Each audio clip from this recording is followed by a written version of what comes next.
Hey everyone, it's me. I'm back. Not really. I don't know if I'm going to make another one of these videos for a while, but you get the joy of watching one of my videos in case any of you are still around. I'm still into pandas, so yeah, this is still Panda Pong. And if you're like me, you probably just watched the Fukuoka finals for WTT, and you also watched the US Smash. And you saw that the same two contestants were in the finals for both of these series. And you start wondering, wait a minute, how did Wang Chuqin absolutely demolish Harimoto in the US? And not 1 month later, Harimoto reversed the score from 4-0 to leading 3-0 and eventually winning 4-2. So how does that even happen? That doesn't make any sense. And at service level, people start to say stupid, like, oh yeah, it's because Harimoto must have been like faking an injury so that he could get inside Wang Chuqin's head, when in fact, most of the time, the Chinese people are the ones faking random stuff, having like 10-minute long shirt changes. I'm not going to name any names, but I think everybody knows what I'm talking about. So yeah, so let's not go down that rabbit hole. Second of all, I think that Harimoto's injury was for sure real, and I can explain why in the video. But from what you could see when Wang Chuqin was playing in the semifinal, he absolutely demolished who? I don't remember, but he demolished somebody in the semifinal. So he's been playing at the top of his game. So it's not like Wang Chuqin was sick or injured or whatever everybody else is saying to give the guy excuses when he loses. So anyway, yeah, so if you start listening to opinionated people online, not like me because my opinions are always right, but if you start listening to other opinions, they will be wrong and very biased and just outright like weird. Anyway, I think that Harimoto's win was well deserved, and there were definitely important differences between what he had done in the US versus what he was doing in Japan. Here's Panda Pong. Enjoy me while I'm here because I might not ever come back, who knows. Yeah, look forward to the video, I guess. I also lost all my camera equipment. Like I can't seem to find my video editing laptop, which has the software that I use, and can't find my mic either. So sorry for the poor audio quality, but I think this is more about the content than it is about ASMR or whatever you were listening to me for, if you just cared about the audio content. Okay, bye. Okay, so first I want to talk about the match that these guys played at US Smash. It was pretty big beatdown. Harimoto just not really to keep up with the tempo from Wang Chuqin, and I love it. Wang Chuqin was just smothering almost every ball. Tomokazu Harimoto was mainly just reacting, not really doing any active or offensive shots. So after witnessing that smackdown, I was thinking, okay, at Fukuoka, cool, both of these guys got to the finals again, but it's just going to be another smackdown, another 4-0.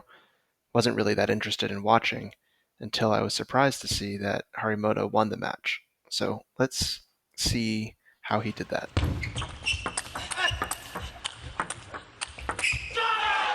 So we can see from this point that happens near the very beginning of the match that Harimoto is like taking bigger swings at the ball.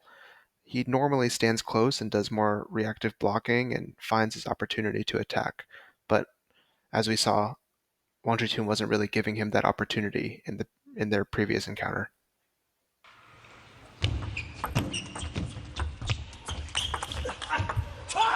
Corner to corner, moving him and taking it quickly. This is why being close to the table is so important. These angles don't come up otherwise.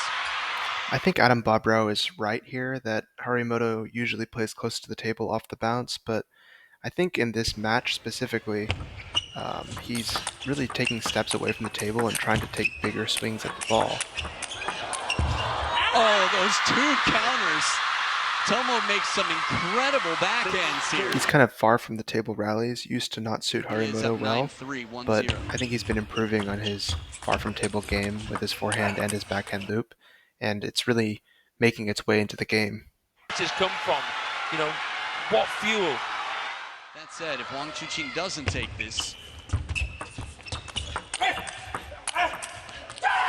be surprised to see a shirt change. Tomokazu. I think it's important to note that Tomokazu is being more committed to his attacks, but he's also playing his game when he needs to with the quick counters that have good quality, not just passing the ball back like he was doing in US Smash. Personally, I think Harimoto had a bit of a mental shift when he was playing this tournament against Wang Chuqin because he wants to be more aggressive, even if that means he has to take more risk, which is not something that he generally likes to do. Of course, Wang Chuqin's not going to roll over either, and he fights back and kind of gets Harimoto back on the back foot just with how aggressive he is. It is back, the bread and butter, and it will be a restart, 0-0 in game number 5. I think this point is a really good demonstration that Harimoto, even when he's forced to be passive, he's still actively putting topspin on the ball and making it jump or kick at Wang Chuqin, so it's not so easy to loop. And that's why you can see it hit the edge of Wang Chuqin's racket here. It's not really an unforced error because Harimoto is actually doing something with the ball, not just giving him easy rebound stuff. This is next level. Basically, Harimoto is being aggressive on the attacking shots and still being aggressive even on the passive shots too. So I think he kind of has this mentality that he needs to put the pressure on Wang Chuqin because just retrieving it doesn't work like it might against some of the other top players in the world. Chuqin taking a page out of that book. Oh, Tomo survives the big. One other tactic you can see here is that Tomokazu is not forcing himself to play the early ball all the time. He's willing to take the ball a little bit later if that means he can generate more quality on it. Something that he's not typically doing in his matches. A little bit off the net on the last one. Tomo survived some challenging shots. Thinking is what tenses you up. And obviously there's some going on. But language there. If you just watch this game, you can see that Tomokazu Harimoto's movement is obviously impaired. Like, he's very, very stationary. He's like kind of repositioning his body to retrieve the shots, still trying to put quality, but he's not able to run around the court like he was earlier. How many times did he have to get it out of the crossover? Oh, good play from Wang Chuqin.